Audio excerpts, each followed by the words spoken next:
Di sini saya akan menjelaskan mengenai faktor penentu permintaan.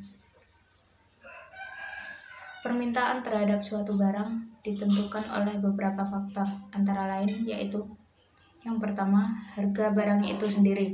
Jika harga suatu barang semakin murah, maka permintaan terhadap barang itu bertambah, dan begitu juga sebaliknya.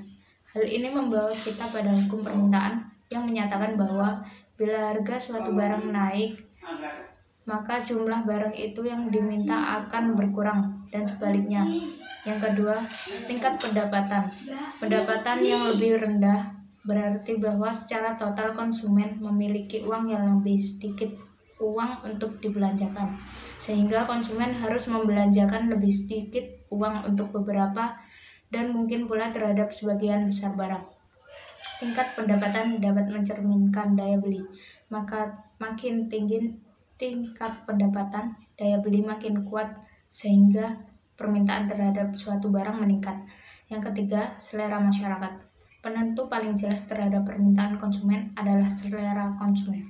Para ekonom biasanya tidak akan menjelaskan selera konsumen karena selera didasarkan pada kekuatan-kekuatan historis dan psikologis di luar bidang ilmu ekonomi. Namun demikian, para ekonom tetap meneliti apa yang akan terjadi jika selera berubah. Yang keempat, intensitas kebutuhan konsumen berpengaruh terhadap jumlah barang yang akan diminta.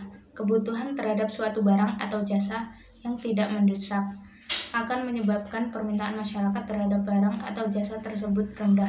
Sebaliknya, jika kebutuhan terhadap barang atau jasa tersebut menjadi meningkat, misalnya dengan meningkatnya curah hujan, maka intensitas kebutuhan akan payung semakin meningkat.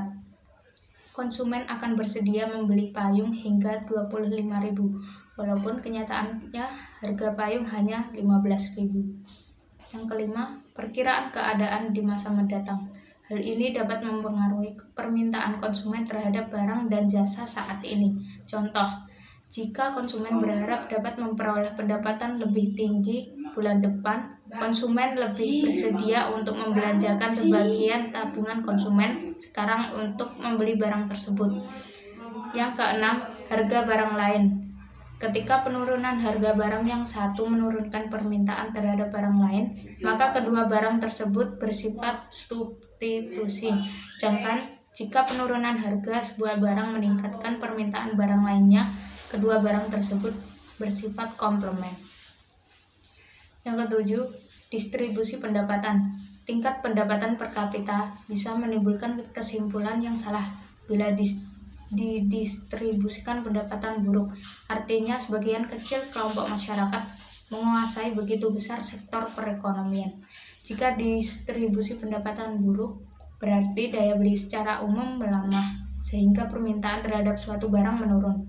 Yang kedelapan, usaha-usaha produsen dalam meningkatkan penjualan. Dalam perekonomian yang modern, rujukan para penjual untuk membeli barang besar sekali peranannya dalam mempengaruhi masyarakat. Pengiklanan memungkinkan masyarakat untuk mengenal suatu barang baru atau menimbulkan permintaan terhadap barang tersebut. Usaha-usaha promosi penjualan lainnya, seperti pemberian hadiah kepada pembeli apabila membeli suatu barang atau iklan, pemberian potongan harga, sering mendorong orang untuk membeli lebih banyak daripada biasanya. Yang terakhir, yaitu jumlah penduduk. Pertambahan penduduk akan mempengaruhi jumlah barang yang diminta. Jika jumlah penduduk dalam suatu wilayah bertambah banyak, maka barang yang diminta akan meningkat.